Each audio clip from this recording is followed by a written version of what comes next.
మంచిర్యాల జిల్లా మందమరి మండలం క్యాతరపల్లి మున్సిపాలిటీ పరిధిలోని అమరావతి గ్రామంలో కాంగ్రెస్ పార్టీ ఆధ్వర్యంలో రాజ్యాంగ పరిరక్షణ పాదయాత్ర కార్యక్రమాన్ని చేపట్టారు. ఈ కార్యక్రమాన్ని ఎమ్మెల్యే వివేక వెంకటస్వామి ప్రారంభించారు.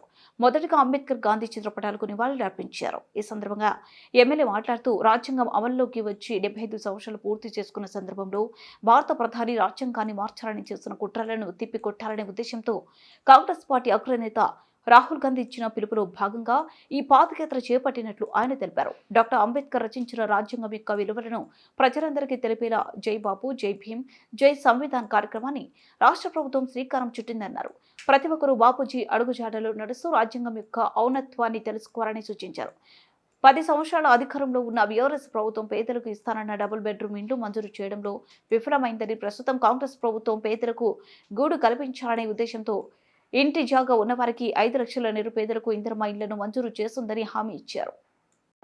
తక్కువ చేయాలని చెప్పి ఏదైతే ప్రయత్నం చేస్తుందో కేంద్రము, దీని వ్యతిరేకంగా మళ్ళీ మన తెలంగాణలో మార్పు కాంగ్రెస్ పార్టీ సత్తాలో వచ్చిన తర్వాత ఈ ప్రజాపాలన ద్వారా ఏదైతే కార్యక్రమాలు జరుగుతున్నాయో ఇవన్నీ కూడా ప్రజల దగ్గరికి తీసుకెళ్లే అవసరం ఉన్నదని చెప్పి ఈ కార్యక్రమం పెట్టుకోవడం జరిగింది.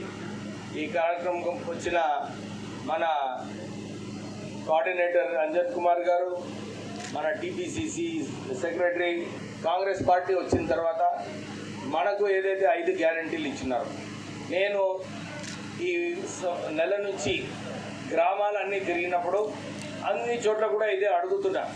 అమ్మా, మీకు ఏదైతే 200 యూనిట్లు రాష్ట్ర ప్రభుత్వం ఫ్రీ జీరో బిల్లింగ్ ఇచ్చిందో వస్తుందా లేదా అని చెప్పి అందరినీ కోరడం జరిగింది. అందరు కూడా చెప్తున్నారు, సార్ మాకు వస్తుందని చెప్పి. ఇక్కడ మన అమరావతిలో అందరికి వస్తుందా? ఎవరికైతే రాలేదో చెప్పండి. ఎందుకంటే కొందరు ఉంటారు సరిగా రాయకపోవడము, అప్లై చేయకపోవడము, ఒకళ్ళిద్దరు ఉంటారు. కానీ ఉంటే మా కార్యకర్తలకు చెప్పండి, మీకు జీరో బిల్లింగ్ 100% మీకు ఒక్క పైసా కూడా ఛార్జ్ కాకుండా మీకు 200 యూనిట్లు రాష్ట్ర ప్రభుత్వం ఫ్రీ ఇస్తుంది. చాలామంది అనుకున్నారు, అరే మనకు 10 సంవత్సరాల క్రితము కాంగ్రెస్ హయాం ఉన్నప్పుడు మనకు గ్యాస్ 400 రూపాయలు వస్తుండే, అవునా కదా? కానీ బీజేపీ ప్రభుత్వం వచ్చిన తర్వాత అదే గ్యాస్ 1000 రూపాయలు అయింది.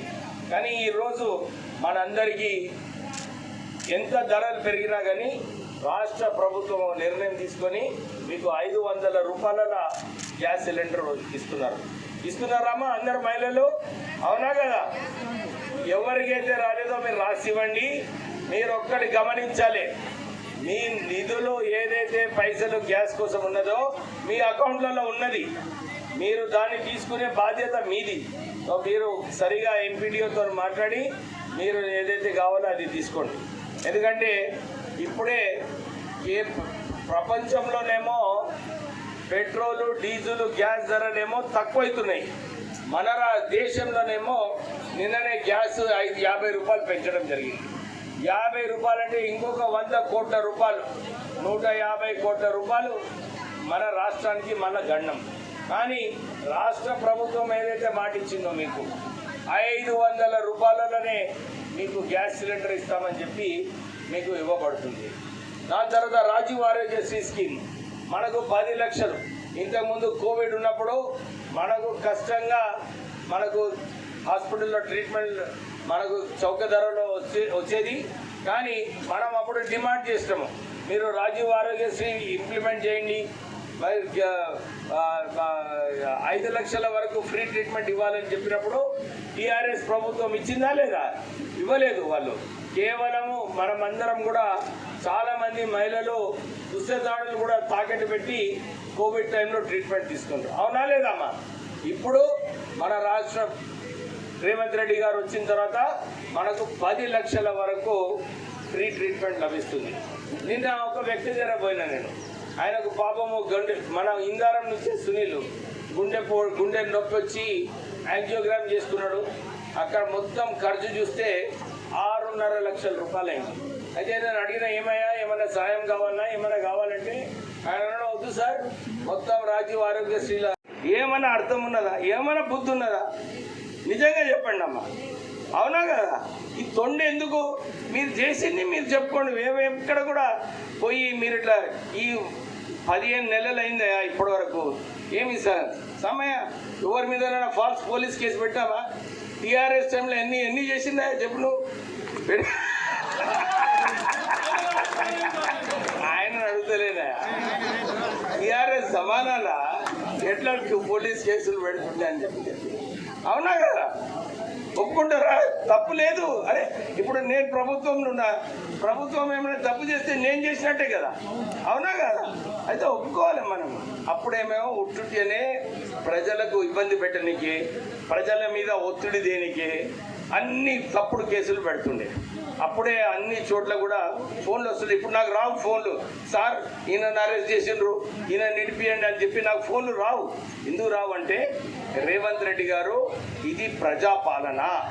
ఈ రాష్ట్రంలో ఏదైతే గాంధీజీ గారు, అంబేద్కర్ గారు మనకు సత్తా ఇచ్చిండ్రో దీని ద్వారా ప్రజాపాలన ఉండాలి, డెమోక్రసీ ఉండాలని చెప్పి మన ముఖ్యమంత్రి గారు ఈ కేంద్రం నుంచి ఇచ్చిన రాహుల్ గాంధీ గారి ఆదేశాల ప్రకారంగా ఈ రాష్ట్ర ప్రభుత్వం నడుస్తుంది. సో మీరందరూ కూడా ఇప్పుడే నేను మీకు చెప్పినట్టు విద్య కోసం కూడా మంచి స్కూల్ రావడం జరుగుతుంది. మళ్ళీ కూడా నేనేం చేసినంటే చెన్నూరు నియోజకవర్గంలో ఎక్కడైతే స్కూళ్ళు ఉన్నాయో, ఎక్కడైతే SC ST BC minority hostels ఉన్నాయో ఇవన్నీ కూడా మరమ్మతులు చేయడానికే ఎక్కువ నిధులు తీసుకొస్తున్నాను. తెచ్చి ఇవి కూడా మంచిగా చేస్తాం. ఎందుకంటే ఒక స్కూల్ సరి